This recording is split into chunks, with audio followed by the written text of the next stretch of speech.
Hello दोस्तों, welcome to online education planet. जैसा कि आप सबको पता है कि मैंने एचटेट के लिए सीडीपी स्टार्ट की थी, जिसके अंदर डेली के हम 30 क्वेश्चन करते हैं। मैंने पीजीटी और टीजीटी कंप्लीट करा दिए। टीजीटी तो मैंने 2019 से लेकर 2023 तक कंप्लीट सीडीपी करा दी है, और पीजीटी की मैंने 2020 से 2023 तक करा दी है। आज से हम स्टार्ट कर रहे हैं पीआरटी की। पीआरटी ये जो पेपर रहेगा वो पीआरटी 2020 का रहेगा। मैंने ये इसलिए स्टार्ट किया है दोबारा से, इसलिए रेगुलर रखा है क्योंकि इसके अंदर क्वेश्चन बहुत ही ज़्यादा अच्छे पूछे गए हैं। जब मैंने ये पेपर सॉल्व किया तो मुझे बहुत अच्छा लगा, आपको भी पसंद आएगी, और जितने क्वेश्चन हम प्रैक्टिस करेंगे उतना हमारे लिए हेल्पफुल रहेगा। तो आइए स्टार्ट करते फर्स्ट क्वेश्चन के साथ। यदि पहले सीखा गया कार्य नए सीखे जा रहे कार्य में बाधा उत्पन्न करता है तो अधिगम का यह स्थानांतरण होगा। If A previously learn task impedes a new task which is being learned, this transfer of learning will be। तो मैं आपको बता दूं, ये जो ट्रांसफ़र ऑफ लर्निंग थे इसके अंतर्गत 3 तरह का हमारा अधिगम हुआ है, यानी 3 तरह की लर्निंग होती है। 3 तरह की कौन सी लर्निंग होती है? एक हमारी होती है पॉजिटिव लर्निंग, एक नेगेटिव लर्निंग और एक ज़ीरो ट्रांसफ़र। ठीक है, पॉजिटिव लर्निंग के अंतर्गत क्या होता है? जब पुराना सीखा गया जो भी हमारा ज्ञान होता है वो नए ज्ञान में, यानी जो हमारी नई नॉलेज होती है उसके अंतर्गत हेल्पफुल रहे। ठीक है, और नेगेटिव ट्रांसफ़र क्या होता है? जब हमारी पुरानी नॉलेज, जब हम कुछ नया सीखते हैं उसके अंतर्गत मतलब बाधा या फिर रुकावट उत्पन्न करे, यानी कि बीच में रुकावट उत्पन्न करे, तो वो हमारी होती है नेगेटिव ट्रांसफ़र। और जो जीरो ट्रांसफ़र होता है उसके अंतर्गत होती है जो हमारी पुरानी लर्निंग होती है और जो न्यू लर्निंग होती है उसके अंतर्गत किसी भी चीज़ का ट्रांसफ़र नहीं होता, या ना तो पॉजिटिव इफ़ेक्ट पड़ता है ना ही नेगेटिव इफ़ेक्ट पड़ता है, यानी भी कोई भी प्रभाव नहीं पड़ता। तो तीनों ट्रांसफ़र आपको समझ आ गया होगा। अब देखो, इसमें पूछा गया है यदि पहले सीखा गया कार्य नए सीखे कार्य में बाधा उत्पन्न करता है, यानी कि नेगेटिव इफ़ेक्ट कर रहा है, तो वो हमारी कौन सी हो जाएगी? Negative transfer. तो हमारा ऑप्शन नंबर 2 जो है बिल्कुल करेक्ट हो जाएगा। निम्न अंकित में से कौन सी फ्राइड के द्वारा मनोलैंगिक विकास की अवस्था नहीं है? इस क्वेश्चन में हमें बताना है कि जो फ्राइड द्वारा साइकोसेक्सुअल डेवलपमेंट थ्योरी दी गई थी उसके अंतर्गत कौन सी स्टेज नहीं है।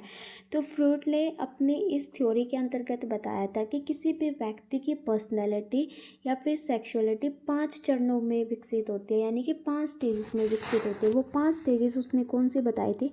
पहली बताई थी ओरल स्टेज, दूसरी बताई थी एनल स्टेज, तीसरी थी हमारी फैलिक स्टेज, चौथी थी हमारी लेटेंसी स्टेज, और जो हमारी 5th थी वो थी जेनिटल स्टेज। तो ये जो है फ्राइड द्वारा साइकोसेक्सुअल डेवलपमेंट के अंतर्गत 5 स्टेजेस बताई गई थी। अब हमें क्वेश्चन में बताना है कि कौन सी नहीं बताई गई थी। तो कौन सी नहीं बताई गई थी? तो प्री ऑपरेशनल स्टेज है जो कि फ्राइड द्वारा नहीं बताई गई थी। आप कमेंट बॉक्स में बताओगे कि, एक मिनट, सॉरी गाइस,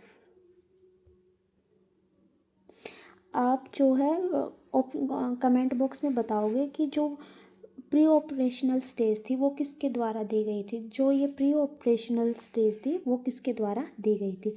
तो हमारा ऑप्शन हो जाएगा ऑप्शन नंबर 2। ऐसे आपकी तैयारी अच्छी हो जाएगी अगर आप कमेंट्स में बताओगे, आपको अगर याद रहेगी चीज़ें। नेक्स्ट है,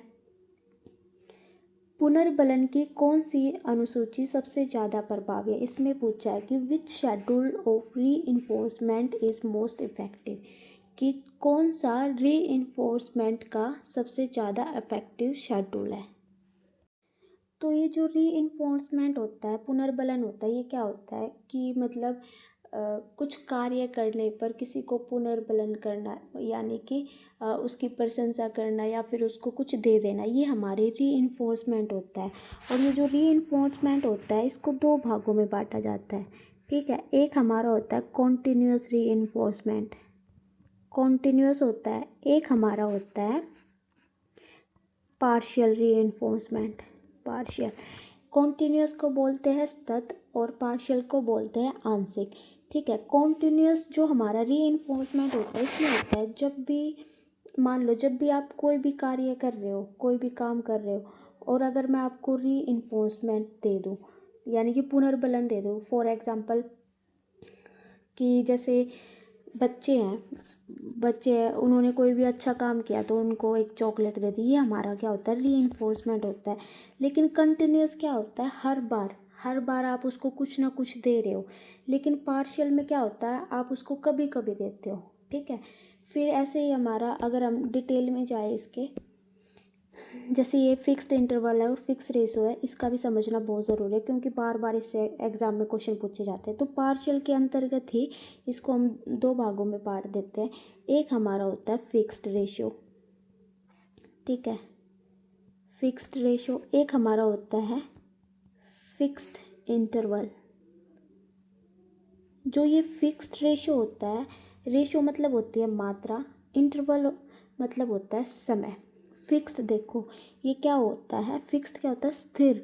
रेशो मतलब मात्रा, यानी कि एक स्थिर मात्रा के अंतर्गत, यानी कि मान लो आप कितना काम कर रहे हो, ठीक है, आपको ये बात याद रखनी कि आप कितना काम कर रहे हो। जैसे एग्जाम्पल के लिए मान लेते हैं आपने 3 काम किया, और यानी कि मैंने एक रीइंफोर्समेंट आपको दे दिया।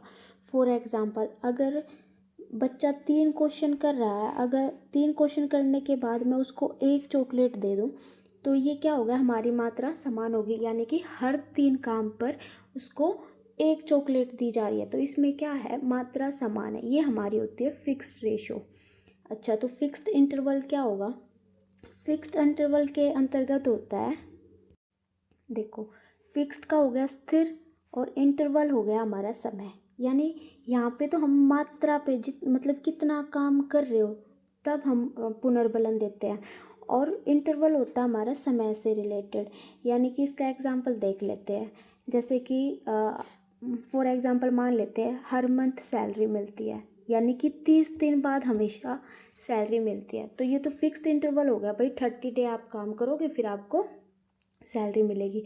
ये हमारा होता है फिक्स्ड इंटरवल। मैं उम्मीद करती हूँ कि आपको ये समझ आ गया होगा। एक बार और बता देती हूँ मैं, जो हमारा रीइंफोर्समेंट होता है उसको 2 भागों में बांटा जाता है। एक होता है हमारा कॉन्टिन्यूस, जिसमें लगातार रीइंफोर्समेंट दिया जाता है, ठीक है, यानी कि हर एक काम के बाद आपको पुनर्बलन मिल रहा है, ठीक है। लेकिन पार्शियल के अंतर्गत कभी कभी दिया जाता है। कभी मान लेते हैं कि भाई आपने 3 क्वेश्चन किए तब दे दिया आपको रीइंफोर्समेंट, फिर आपने 7 क्वेश्चन दिए तब दे दिया। तो ये हमारा होता है पार्शियल इन्फोर्समेंट। इसके अंतर्गत पूछा है कि कौन सा मोस्ट इफ़ेक्टिव है, ठीक है। तो आइए क्वेश्चन करते हैं। मैं आपको ये रीइंफोर्समेंट की पूरी वीडियो बनाकर डाल दूँगी, क्योंकि इसमें से हर शिफ्ट में क्वेश्चन आता है, हर शिफ्ट में।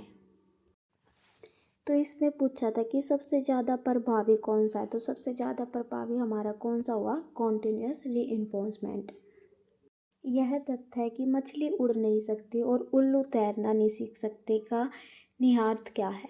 The fact that fish can not fly and owls can not learn to swim is an indication of. इस क्वेश्चन के अंतर्गत हमें ये स्टेटमेंट दिया, हमें बताना है कि ये किस चीज़ की ओर संकेत करती है। तो सबसे पहले देखते हैं ऑप्शन की तरफ, उपयुक्त पुनर्बलन की कमी, यानी रीइंफोर्समेंट की कमी। तो ये बिल्कुल ही गलत है।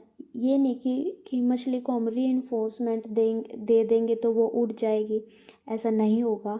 दूसरा है अनुभव की कमी, एक्सपीरियंस भी नहीं हो सकता, ठीक है। इन जीवों की सुस्ती, ये सुस्ती से भी रिलेटेड नहीं है, इसके अंतर्गत कहीं भी लेजीनेस नहीं है। ये है अधिगम पर जैविक सीमाओं का प्रभाव, यानी कि कुछ हमारी बायोलॉजिकल लिमिट्स होती है जिसके अंतर्गत हमारी जो लर्निंग होती है। तो हमारा ऑप्शन नंबर 4 जो है बिल्कुल ठीक हो जाएगा। नेक्स्ट है, शेपिंग की संकल्पना दी गई थी। The concept of shaping has been given by. तो ये जो शेपिंग का कंसेप्ट था ये किसने दिया था, ये BF स्किनर द्वारा दिया गया था। नेक्स्ट है, शेल्डन के अनुसार निम्नलिखित में से कौन सा व्यक्तित्व का प्रकार नहीं है? According to Sheldon which of the following is not the type of personality. तो शेल्डन ने कौन सा टाइप नहीं दिया था पर्सनैलिटी का?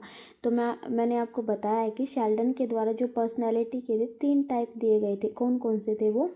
एक तो था हमारा एंडोमॉर्फी, एक था मीजोमॉर्फी और एक था एक्टोमॉर्फिक। ये जो है शेल्डन द्वारा 3 पर्सनैलिटी के टाइप दिए गए थे। तो जो एंडोमॉर्फिक होता है इसके अंतर्गत क्या होता है कि बच्चा खाता पीता है, इसका डाइजेस्टिव सिस्टम ठीक होता है और ये बच्चा जो होता है फैट होता है, राउंड होता है, सॉफ्ट होता है। सॉफ्ट, जो मोटे बच्चे होते हैं वो सॉफ्ट होते हैं ना, उस तरह का बच्चा जो होता है वो एंडोमॉर्फिक के अंतर्गत आता है। ठीक है। मीजोमॉर्फिक के अंतर्गत कौन आता है? जो हष्ट पुष्ट बलशाली होते हैं, जो स्ट्रॉन्ग होते हैं, मस्कुलर होते हैं, साहसी होते हैं, एनर्जेटिक होते हैं, वो हमारे मीजोमॉर्फिक के अंतर्गत आते हैं। और जो एक्ट्रोमॉर्फिक होता है वो क्या होते हैं? देखने में कमज़ोर होते हैं, यानी कि जैसे कुछ बच्चे होते हैं ना, जैसे थिन होते हैं, लंबे लंबे होते हैं, लेकिन वो होते नहीं हैं, ऐसे देखने में कमज़ोर लगते, वो हमारे एक्टो के अंदर आते। तो कौन सा टाइप जो है शेल्डन के द्वारा नहीं दिया गया था, वो था हमारा एस्थोमॉर्फी, यानी कि ऑप्शन नंबर 4 जो हमारा बिल्कुल ठीक हो जाएगा। नेक्स्ट है, निम्नलिखित में से कौन सी व्यक्तित्व मापन की मनोविश्लेषणात्मक विधि नहीं है? Which of the following is not the psycho analytical method of personality measure, जिसके अंतर्गत विश्लेषण किया जा सके, ठीक है, डिटेल में, वो कौन सा मेथड नहीं है? तो फ्री एसोसिएशन भी है, इंटरव्यू नहीं है। इंटरव्यू एक जो ये हमारे साइको एनालिटिकल मेथड होते हैं, ये प्रोजेक्टिव मेथड के अंतर्गत भी लिए जा सकते हैं, तो ये इंटरव्यू नहीं है। इंटरव्यू तो हमारा आमने सामने होता है, तो इसमें हमें नहीं बताना था, तो हमारा ऑप्शन नंबर 2 जो है ठीक हो जाएगा। नेक्स्ट है, एक पूर्व संक्रियात्मक स्तर के बच्चे की वह प्रवृत्ति जिसमें वह किसी परिस्थिति के सिर्फ एक पहलू पर ध्यान देता है और अन्य पहलुओं की उपेक्षा करता है। तो पियाजे ने क्या कहा था? मतलब कि एक बच्चा है, प्री ऑपरेशनल चाइल्ड है, ठीक है, उसके अंतर्गत वो सिर्फ एक ही सिचुएशन पर ध्यान देता है और सबको इग्नोर कर देता है, तो वो हमारा क्या होता है? सेंटर होता है। यानी कि ऑप्शन क्या हो जाएगा? देखो इसमें दिया भी हुआ है, डायरेक्ट दिया हुआ है, वो हमारा होता है सेंट्रेशन। तो ये मैं आपको बता देती हूँ, ये जो प्री ऑपरेशनल स्टेज होती है इसकी आयु क्या होती है? 2 से 7 साल का बच्चा होता है, ठीक है। सेंट्रेशन का मतलब क्या हो गया कि बच्चे का एक ही चीज़ पर ध्यान केंद्रित है, वो हमारा होता है सेंट्रेशन। और फिर कंजर्वेशन क्या होता है? कंजर्वेशन होता है कि बच्चा कम या ज़्यादा में गलती करता है, यानी कि मान लो बच्चे को एक चॉकलेट दे दी, ठीक है, एक चॉकलेट दे दी, ठीक है, और मान लो दूसरी चॉकलेट के 2 टुकड़े कर दिए, तो बच्चा ये समझ नहीं पाएगा कि भाई मतलब ये दोनों सेम ही है, तो वो हमारी क्या होती है? कंजर्वेशन, इस तरह का कंजर्वेशन। और ये जो हमारी सेकंड स्टेज होती है, प्री ऑपरेशनल स्टेज, इसके अंतर्गत बच्चे में कंजर्वेशन की कमी होती है, ठीक है। नेक्स्ट हमारा होता है सीरिएशन। सीरिएशन क्या होता है? यानी कि चीज़ों को असेंडिंग और डिसेंडिंग ऑर्डर में लगाना, बढ़ते और घटते क्रम में लगाना। और एडेप्टेशन तो आपको पता ही होगा, अनुकूलन। नेक्स्ट है, निम्नलिखित में से कौन सी संलग्नता युक्त बालक के शिक्षण की एक विधि नहीं है? Which of the following is a method of teach to autistic children, यानी कि कौन सी एक विशेषता ऑटिस्टिक चिल्ड्रन, एक मिनट गाइस, ऑटिस्टिक चिल्ड्रन के मेथड से रिलेटेड है, यानी कि टीच करने के अंतर्गत, शिक्षण विधि के अंतर्गत। सबसे पहले जानेंगे कि हम ऑटिस्टिक क्या होता है। Sorry guys. तो जो ऑटिस्टिक बच्चे होते हैं जिसमें बच्चे के जो डेवलपमेंट के अंतर्गत डिसेबिलिटी होती है, यानी कि जिसमें बच्चे के कम्युनिकेशन करना या फिर बात करना या फिर सीखने और व्यवहार के अंतर्गत जो है तरीके को प्रभाव करता है, वो हमारा ऑटिस्टिक चिल्ड्रन होता है। तो आइए देखते हैं, ब्रेल तो किस चीज़ से है? अंधों के लिए है, मतलब जो बच्चे आँखों से देख नहीं सकते उनके लिए ब्रेल लिपि है। टेलर फ्रेम भी, जो सुन नहीं सकते। तो जो हमारा ऑप्शन हो जाएगा वो हमारा हो जाएगा ऑप्शन नंबर 1, PECS। इसकी फुल फॉर्म लिख लेना है, इसकी फुल फॉर्म होती है पिक्चर एक्सचेंज कम्युनिकेशन सिस्टम। क्या हो गई? Picture exchange communication system. Communication system. Next है, निम्नलिखित में से क्या प्राथमिक पुनर्बलन के रूप में प्रयोग हो सकता है? Which of the following may act as a primary reinforcement. इनमें से हमें बताना है कि कौन सा हमारा प्राइमरी रीइंफोर्स हो सकता है। तो ये जो क्वेश्चन था इसके ऊपर बहुत ही ज़्यादा ऑब्जेक्शन उठा था जब ये एग्ज़ाम हुआ था, क्योंकि देखो प्रशंसा, फिर दिया है बिस्किट, फिर कहता है वेरी गुड, और फिर नन ऑफ दिस। यानी कि प्राइमरी रीइंफोर्समेंट ये भी हो सकता है कि कोई बच्चा कुछ अच्छा करता है तो उसको बोलते हैं हाँ भाई बहुत अच्छा किया।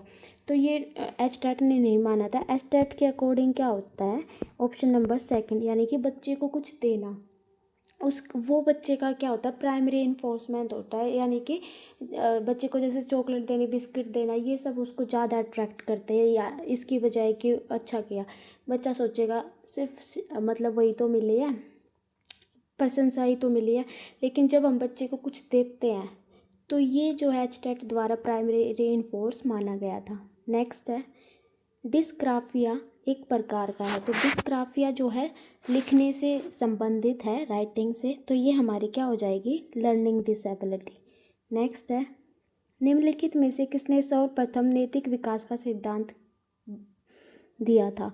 तो मोरल डेवलपमेंट सबसे पहले किसके द्वारा दिया गया था? तो जो सबसे पहले मोरल डेवलपमेंट का कंसेप्ट था वो पियाजे के द्वारा दिया गया था, आपको याद रखना है। और उसके बाद किसके द्वारा दिया गया था? कोलबर्ग। लेकिन अगर सबसे पहले पूछे तो वो किसके द्वारा दिया गया था? पियाजे के द्वारा, जिसमें उसने 2 स्टेज बताई थी, एक थी हेटेरोनोमस और एक थी ऑटोनोमस। मैंने कई बार रिपीट कर दिया, आप प्लीज़ PYQ देख लेना। नेक्स्ट है,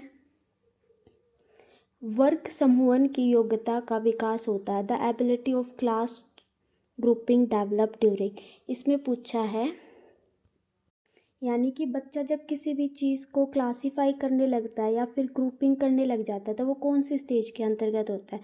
तो ये बच्चा जो है तीसरी स्टेज जो पियाजे के द्वारा दी गई थी ना, कंक्रीट ऑपरेशनल स्टेज, तो उसमें ये बच्चा जो है क्लासीफाई ग्रुपिंग करने लगता है। तो ये जो सीरीज़ दी हुई है SPCF, ये बिल्कुल लाइन वाइज दी गई है। ये पियाजे की स्टेज थी, 4 स्टेजेस, आप इसको ऐसे भी कर सकते हो याद, SPCF। नेक्स्ट है, एक बच्चा कहता है कि माँ आज सूरज उदास है। वह निम्नलिखित में से पूर्व संक्रियात्मक चिंतन की किस सीमा की ओर संकेत कर रहा है? यानी कि ये जो सेंटेंस बोला गया है तो पूछा गया है कि ये जो पियाजे की थ्योरी थी कॉग्निटिव डेवलपमेंट, उसके प्री ऑपरेशनल थॉट्स के मतलब किस तरफ संकेत कर रहा है? तो ये प्री ऑपरेशनल थॉट्स के अंतर्गत कौन सी अवस्था को बता रहा है? तो आइए देखते हैं, इकोसेंट्रिज्म। इकोसेंट्रिज्म तो क्या होता है, जब बच्चा ये सोचता है कि जैसा मैं सोचता हूँ वैसे ही सब सोचते हैं, ठीक है। एनिमिज्म, इसका आंसर होगा एनिमिज्म, यानी कि इस अवस्था के अंतर्गत जो बच्चा है वो लिविंग और नॉन लिविंग थिंग में डिफरेंस नहीं कर पाता, यानी कि सबको लिविंग समझता है, ठीक है। तो ये बोल रहा है कि मम्मा आज सूरज उदास है, यानी कि आज सूरज नहीं निकला, सूरज उदास है, यानी कि वो नॉन लिविंग और लिविंग थिंग में डिफरेंस नहीं कर पा रहा। तो ये हमारी होती है एनिमिज्म। नेक्स्ट क्वेश्चन है, पियाजे द्वारा दिए गए संज्ञानात्मक विकास सिद्धांत के अनुसार निम्न अंकित में से किस प्रक्रिया में बच्चे अपने स्कीमा में संशोधन अथवा नई स्कीमा का निर्माण करते हैं? इसमें पूछा है कि जो पियाजे का कॉग्निटिव डेवलपमेंट था उसके अंतर्गत जो भी हमारी वो न्यू एक्सपीरियंस होते हैं उसके अंतर्गत जब मॉडिफाई होता है तो वो कौन सी स्टेज होता है? तो आपको याद रखना है कि ये जो भी संशोधन और जब भी मॉडिफाई की बात आए, मॉडिफाई कहाँ लिखा है, जब भी मॉडिफाई की बात आए तो वो हमारी होती है अकोमोडेशन, यानी कि जब हम पुराने ज्ञान को चेंज कर लेते हैं, उसमें न्यू एडिशन कर लेते हैं, मॉडिफिकेशन कर लेते हैं। आपको मॉडिफिकेशन और असिमुलेशन में कंफ्यूज नहीं होना है। असिमुलेशन तो क्या होता है, सिर्फ नई चीज़ों को धारण करना, नई इन्फॉर्मेशन को धारण करना, ये हमारा असिमुलेशन होता है। और अकोमोडेशन होते हैं जब उसमें हम संशोधन कर लेते हैं या फिर चेंज कर लेते हैं, ठीक है। नेक्स्ट है हमारा, वाइगोत्स्की के अनुसार एक बच्चा जिन कार्यों को अपने से दक्ष व्यक्ति की सहायता से पूरा कर सकता है उसकी ऊपरी सीमा कहलाती है। तो इस क्वेश्चन में पूछा है कि जब एक बच्चा होता है जिन कार्यों को अपने से दक्ष की व्यक्ति, यानी कि ये बच्चा है, मैंने क्या बताया था, एक हमारा होता है ZPD, मान लेते हैं ये हमारा होता है ZPD, यानी कि ZPD के अंतर्गत क्या होता है कि संभावना है बच्चा सीख सकता है किसी की हेल्प से, लेकिन ये क्या कहता है कि दक्ष व्यक्ति की सहायता से पूरा कर सकता है। तो ये कौन सी वाली स्टेज से पूछ रहा है, तो ये जो इससे बाहर वाली स्टेज है उसके बारे में बात कर रहा है, तो ये हमारी होती है स्कैफोल्डिंग। ठीक है, तो ये हमारा ऑप्शन हो जाएगा। तो ऑप्शन देखते हैं, इसमें स्कैफोल्डिंग नहीं दिया गया है, तो ये हमारा हो जाएगा संभावित विकास का स्तर, यानी कि अभी विकास जो है संभावित स्तर पर है, यानी कि हो सकता है। तो ये हमारा ऑप्शन नंबर फर्स्ट हो जाएगा। आपको इसमें कंफ्यूज नहीं होना है। ZPD तो होता है यानी कि जब संभावना, यानी मान लो ये बच्चा है, कार्य ये खुद कर सकता है, और एक होता है ये खुद कर सकता है, ये जो स्टेज होती है इसके बीच की, या फिर किसी की हेल्प से कर सकता है। ठीक है, ये जो बीच का वो होता है ये हमारा होता है ZPD। ठीक है, लेकिन अगर इसके ऊपर की सीमा की बात करें तो वो हमारी क्या होती है, स्कैफोल्डिंग। ठीक है, नेक्स्ट है, निम्न अंकित में से कौन सा पद का तात्पर्य एक विद्यार्थी के सही उत्तर की संभावना को बढ़ाने वाले संकेतों से है। इसमें पूछा है कि ऐसा कौन सा संकेत है जिसके अंतर्गत increase the chance of a student provide correct, यानी कि बच्चे के आंसर को मतलब बच्चा जो आंसर देता है वो करेक्ट करने का संभावना यानी चांस जो है इंक्रीज हो जाता है। तो कब हो जाता है, जब टीचर उसको इंक्रीज करे, मतलब आंसर देने के लिए इंक्रेज करे या फिर उसको चांस दे, तो तभी होगा हमारा। तो ब्रेनस्टॉर्मिंग के अंतर्गत तो बच्चा खुद मेहनत करता है, तो ये हमारा हो जाता है प्रॉम्प्ट। इसको क्या बोलते हैं, प्रॉम्प्ट, यानी कि जिसके अंतर्गत टीचर जो है बच्चे को इंक्रेज करे या फिर उसको चांस दे ताकि स्टूडेंट अपना ठीक उत्तर दे सके। नेक्स्ट हमारा सजेशन तो हो ही नहीं सकता, सजेस्ट होता है किसी को भी कुछ भी सलाह देना। नेक्स्ट है मॉडलिंग आधारित है, तो आप सबको ही पता होगा जो मॉडलिंग की थ्योरी है वो किसके द्वारा दी गई थी, वो थी बंडूरा द्वारा दी गई थी, सोशल कॉग्निटिव थ्योरी, सामाजिक संज्ञानात्मक सिद्धांत। नेक्स्ट है एल्बर्ट बंडूरा जाने जाते हैं। इसमें पूछा है कि एल्बर्ट बंडूरा किसके नाम से जाने जाते हैं। अभी देखो पीछे भी क्वेश्चन आया था, तो वो किस लिए जाने जाते हैं, सोशल लर्निंग से। नेक्स्ट है autism was first described bye, तो ऑटिज़म की सर्वप्रथम व्याख्या किसने की थी, ये की थी कैनर द्वारा। तो ये कुछ फैक्ट क्वेश्चन होते हैं जिनको एक्सप्लेन शायद नहीं किया जा सकता, भाई जो जिसने दिया था वो तो दिया ही था, वो आपको याद करना ही पड़ेगा। नेक्स्ट है निम्नलिखित में से कौन सा निरीक्षणात्मक अधिगम का तत्व नहीं है, which of the following is not a component of observational learning, तो ऑब्जर्वेशनल लर्निंग का कौन सा घटक नहीं है, हमें ये बताना है। तो आप सबको ही पता ही होगा, ये जो ऑब्जर्वेशनल लर्निंग थी ये भी किसके द्वारा थी, बंडूरा। देखो बंडूरा के लगातार 3 क्वेश्चन आ चुके हैं। बंडूरा की जो सोशल लर्निंग थ्योरी थी जिसके अंतर्गत बच्चा जो है मतलब किसी को कॉपी करके सीखता, तो उसके अंतर्गत 4 कंपोनेंट थे। उसके कौन कौन से थे, अटेंशन थी सबसे पहले, फिर रिटेंशन थी, फिर प्रोडक्शन था और फिर मोटिवेशन था। अटेंशन यानी कि पहले बच्चा ध्यान देगा उसके ऊपर, रिटेंशन फिर उसको ग्रहण करेगा, प्रोडक्टिव फिर उसको करके देखेगा और फिर आप उसको मोटिवेट करोगे। तो जो प्रिपरेशन था वो कहीं भी डिस्क्राइब नहीं है। नेक्स्ट है ब्रॉन फ्रेबनर के जैव पारिस्थितिकीय मॉडल के अनुसार बच्चे के माता पिता, उसके भाई बहन आदि उदाहरण है। हमें जो ब्रॉन फ्रेबनर का मॉडल है बायो इकोलॉजिकल मॉडल, उसमें बताना है कि जो बच्चे होते हैं वो किसका एग्जाम्पल होते हैं। तो इसके अंतर्गत जो है ब्रॉन फ्रेबनर ने 5 मॉडल दिए थे। कितने मॉडल दिए थे, 5 मॉडल दिए गए थे। तो उनके नाम क्या क्या थे, सबसे पहला स्टेज कौन सा था, 5 सिस्टम थे इसके अंतर्गत। सबसे पहला कौन सा था, माइक्रो, फिर था मीजो सिस्टम, थर्ड था एक्सो सिस्टम, फोर्थ था मैक्रो सिस्टम और फिफ्थ था क्रोनो सिस्टम। तो इस जो सबसे पहले थे जिसमें बच्चा जो है अपने डायरेक्टली जिससे कनेक्ट होता है, यानी कि सबसे ज़्यादा जिसके ऊपर प्रभाव पड़ता है तो वो पेरेंट्स का और सिबलिंग्स का पड़ता है, तो वो कौन से सिस्टम के अंतर्गत आता है, माइक्रो सिस्टम के अंतर्गत। नेक्स्ट क्वेश्चन है निम्न अंकित में से कौन सी ब्रूनर की संज्ञानात्मक विकास सिद्धांत की आवश्यकता नहीं है। इसमें पूछा कि जो ब्रूनर का कॉग्निटिव डेवलपमेंट थ्योरी थी तो कौन सी स्टेज नहीं थी। तो जो ब्रूनर की स्टेज थी वो 3 स्टेज थी, इनएक्टिव स्टेज, आइकॉनिक स्टेज और सिंबॉलिक स्टेज। ये जो एक्रिलिक स्टेज है, इसकी कहीं भी बात नहीं की गई है, तो हमारा ऑप्शन नंबर फर्स्ट जो है बिल्कुल करेक्ट हो जाएगा। नेक्स्ट है मेयर एवं स्लोवे के अनुसार निम्नलिखित में से कौन सी प्रक्रिया भावनात्मक बुद्धि के संप्रत्यय में शामिल नहीं है। इसमें पूछा है कि जो मेयर और स्लोवे थे उनके द्वारा कौन सा इमोशनल इंटेलिजेंट का प्रोसेस या फिर प्रक्रिया नहीं है, तो कौन सी नहीं है। अंडरस्टैंडिंग भी थी, परसेप्शन भी था, मैनेजमेंट था, कंस्ट्रक्शन जो है मेयर और स्लोवे द्वारा नहीं थी, तो हमारा ऑप्शन नंबर फोर्थ जो है ठीक हो जाएगा। नेक्स्ट है सुल्तान पर किया गया कोहलर का अनुसंधान अधिगम के किस सैद्धांतिक दृष्टिकोण की पुष्टि करता है। तो जो कोहलर ने, आप सबको ही पता है कि सुल्तान के ऊपर एक्सपेरिमेंट किया था, तो वो कौन सी लर्निंग थी हमारी, इनसाइट लर्निंग। आपको याद रखनी है। दृष्टि से हटने के बाद और मस्तिष्क से हट जाना किसकी उपयुक्त वाक्य है। इसमें पूछा कि out of sight out of mind किसको डिस्क्राइब किया गया है, तो ये किस चीज़ से संबंधित है, ये संबंधित है ऑब्जेक्ट परमानेंस से, जो कि सेंसरी मोटर्स, जो पियाजे की थ्योरी थी, सबसे पहली स्टेज थी सेंसरी मोटर, जो बच्चा जब है 0 से 2 साल तक का होता है उसके अंतर्गत होती है ये अवस्था। हमारा ये अवस्था क्या होती है, फॉर एग्जांपल जब बच्चा खिलौना मतलब ढूंढना स्टार्ट कर देते हैं, छिपाने के बाद भी ये होता है हमारी ऑब्जेक्ट प्रेमिनेंस। तो ये कौन सी स्टेज के अंतर्गत होता है, ये हमारा होता है फर्स्ट स्टेज के अंतर्गत, early sensory motor stage. Next है निम्नलिखित में से किसका अध्ययन मनोविज्ञान एवं शिक्षण शास्त्र के प्रतिच्छेद बिंदु पर स्थित है। The study of the following lies at the intersection of psychology and पैडालॉजी।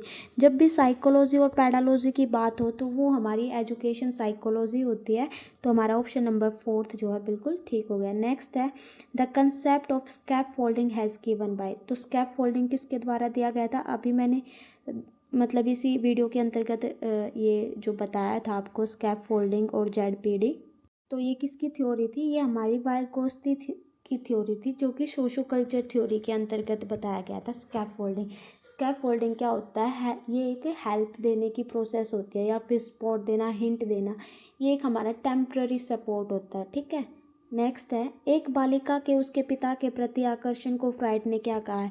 तो क्या कहा है, जब मतलब एक लड़की का अट्रैक्शन अपने फादर की साइड होता है तो वो हमारा होता है Electra complex.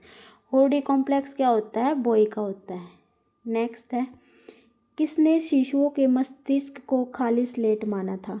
Who believe that infant brain is like a tabula rasa. तो ये किसके द्वारा माना गया था, ये माना गया था जॉन लॉक के द्वारा। अगर आपको मेरी वीडियो पसंद आ रही है तो please like share and subscribe my channel and thank you so much इतना सपोर्ट के लिए। Thank you so much guys.